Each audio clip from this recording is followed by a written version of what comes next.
दोस्तों नमस्कार। Colonel Ajay, CEO Ajay Astro Money Group first global astro finance digital channel से आपसे मुखातिब होता हूं 3 मई सन 2023। दोस्तों इस आज के एपिसोड में हम चर्चा करेंगे कॉटन यानी कपास, कॉटन सीड ऑयल के कॉटन सीड, साथ साथ अंतर्राष्ट्रीय खबरें और आने वाले समय में क्या संभावनाएं बन सकती हैं। पूरा विशेष शो है, इसको ध्यान से अंत तक देखें और यदि पसंद आए तो इसको लाइक अवश्य कीजिएगा।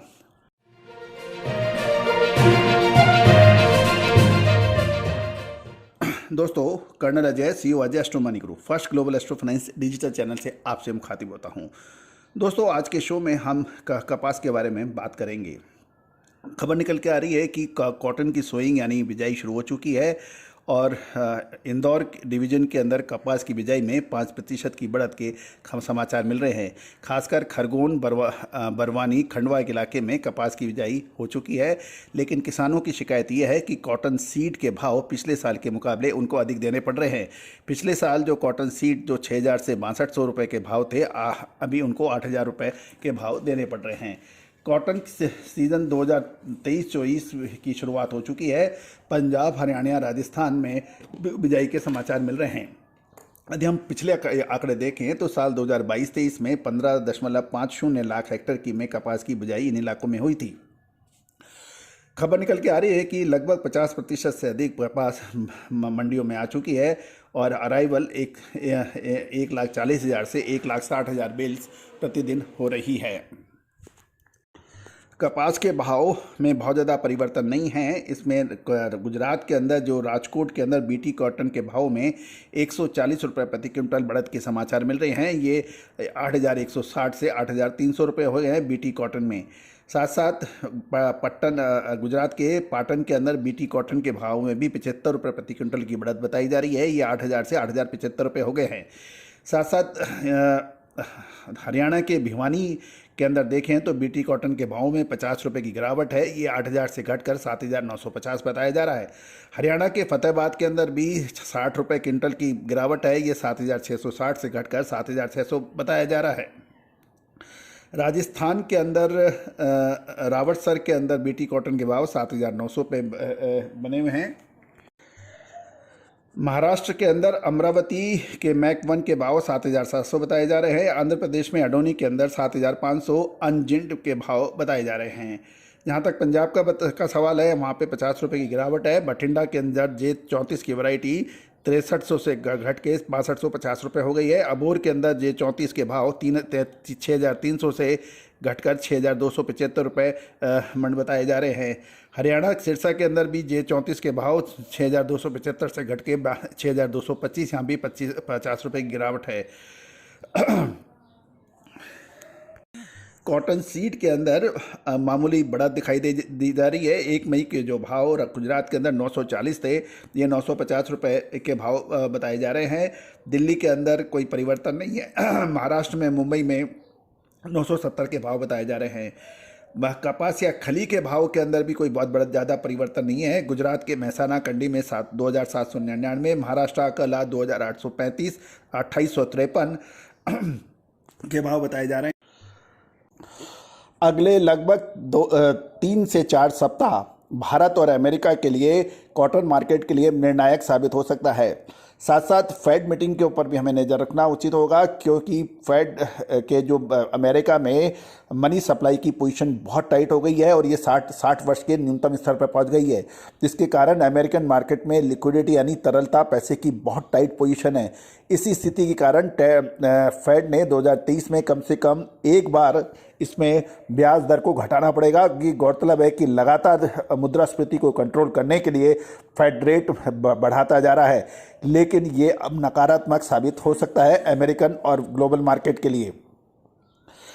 अगला जो 3 सप्ताह का जो है जो महत्वपूर्ण रहेगा, क्योंकि अमेरिका के टेक्सास, एरिज़ोना, कैलिफोर्निया रुई के सबसे बड़े कॉटन प्रोड्यूसिंग स्टेट माने जाते हैं। वहाँ पे सूखे का असर घटने के समाचार मिल रहे हैं और यदि आने वाले 2 से 3 सप्ताह में वहाँ पे अच्छी बरसात होती है तो उसका प्रभाव पड़ सकता है।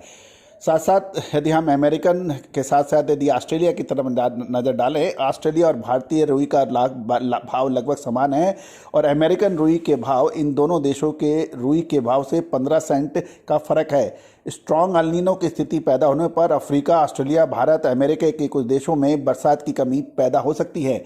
ये एक महत्वपूर्ण प्रश्न रहेगा। अमेरिका का टेक्सास अकेले हर वर्ष 40 लाख बेल्स रुई का उत्पादन करता है और अमेरिका में रुई का सबसे बड़ा उत्पादक इलाका टेक्सास है। इसमें आगामी 2 से 3 सप्ताह टेक्सास में बरसात की स्थिति कैसी रहती है, उसका असर न्यूयॉर्क रुई वायदे पे पड़ सकता है। और यदि 2 सप्ताह में टेक्सास में बरसात पड़ेगी तो न्यूयॉर्क में वायदा घटेगा और यदि टेक्सास में 2 से 3 सप्ताह बरसात नहीं पड़े तो अंतर्राष्ट्रीय बाजारों में रुई के भाव बढ़ सकते हैं। अब महत्वपूर्ण ये रहेगा कि क्या होने की संभावना है। अगले 2 से 3 सप्ताह के अंदर हमारा अनुमान ये है कि टेक्सास के अंदर बरसात का अभाव पड़ सकता है और अल नीनो का असर देखने को मिल सकता है। भारत में देखें तो 2 लगातार ग्रुप एक दूसरे के विपरीत बात कर रहे हैं। जो तेज़ी देखते हैं उनकी अपनी कैलकुलेशन है, जो मंदी देखते हैं उनकी अपनी अलग कैलकुलेशन है। दोस्तों, अधिक जानकारी के लिए आप हमारे चैनल को विजिट करना और सब्सक्राइब करना बिल्कुल ना भूलें। कपास के लिए अगले से 2 से 3 सप्ताह बहुत महत्वपूर्ण साबित हो सकते हैं। हमने अपने सभी क्लाइंट्स को कॉटन के बारे में अपडेट दे दिया है कि मई के मध्य में महत्वपूर्ण परिवर्तन हो सकता है। क्या वो तेज़ी का हो सकता है या मंदी का? विशेष रिपोर्ट के लिए संपर्क करें। गौरतलब है कि हमने आपको जब कॉटन के भाव मार्च महीने में 72 सेंट के आसपास चल रहे थे, उस वक्त अग्रिम विश्लेषण करते हुए कहा था कि अभी इसमें हमें अभी तेज़ी नज़र आ रही है। वैसे ही हुआ और बाज़ारों में 72 सेंट से बढ़कर 84 यानी 84 सेंट तक की एक तरफा तेज़ी दर्ज हुई। उम्मीद है कि आपने सब किसानों और व्यापारी बंधुओं ने पूरा लाभ उठाया होगा। मिलर्स, जीनर्स, वीवर्स और स्पिनर्स ने पूरा फायदा उठाया होगा। दोस्तों, आप हमारी विशेष रिपोर्ट के लिए संपर्क कर सकते हैं। कॉटन यार्न, वीविंग यानी कॉटन सीड ऑयल केक यानी कपास, बिनोला खल, इन सभी की विशेष रिपोर्ट्स के लिए आप हमसे संपर्क कर सकते हैं। याद रखना दोस्तों, तेजी आने के बाद तेजी और मंदी आने के कारण, मंदी के 50 कारण गिनाने से कुछ नहीं होता है। प्रश्न ये है कि मंदी आने से पहले आपको मंदी का आगाह हो और तेजी आने से पहले आपको तेजी का आगाह हो तो ही विश्लेषण है। 2 लेवल ऊपर के और 2 लेवल नीचे के, रेजिस्टेंस 1, रेजिस्टेंस 2 और सपोर्ट 1 और सपोर्ट 2 कहने से कोई फायदा नहीं है। इससे कभी किसी का भला नहीं हुआ।